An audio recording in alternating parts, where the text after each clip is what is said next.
Alright, I'm here with my dad to discuss a concept that we discussed in class so far called the Dutch disease. First, I'll start off by defining Dutch disease for my dad so he understands what I'm talking about.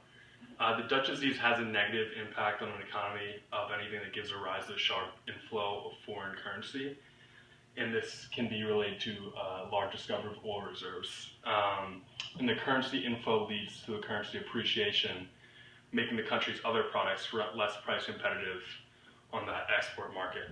This term was first coined in 1977 by the economists because in Netherlands they had a large decrease in their manufacturing industry with the recent discovery of natural gas fields in the country.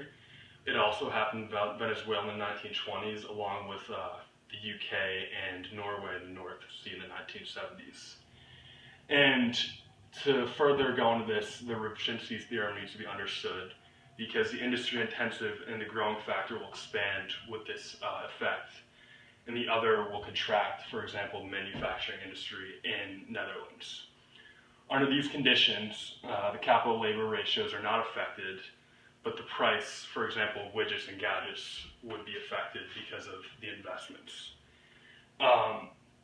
And people ask if this growth would be good for the economy, and growth is good for the economy. However, biased growth is not good for the economy.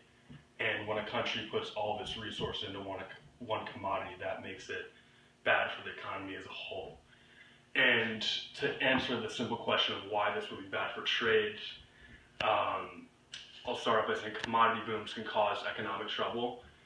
And if we assume that a country's currency is fixed, while extra foreign currency enters the country, it is converted to local currency and is spent on goods that can't be traded, for example, construction, building, oil rigs, and all that type of stuff, and putting them into a country that can't be exported.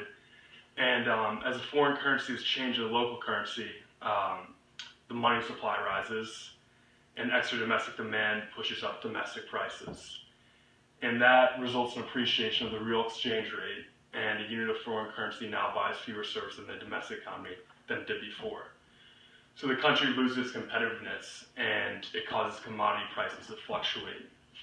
And most economies need a backup industry instead of putting all of its resources into one specific commodity, because if there's ever any impact on that industry, then the whole country could suffer in general. So that's why it's important to have trade amongst all countries, and that's why trading is a vital part of the world economy.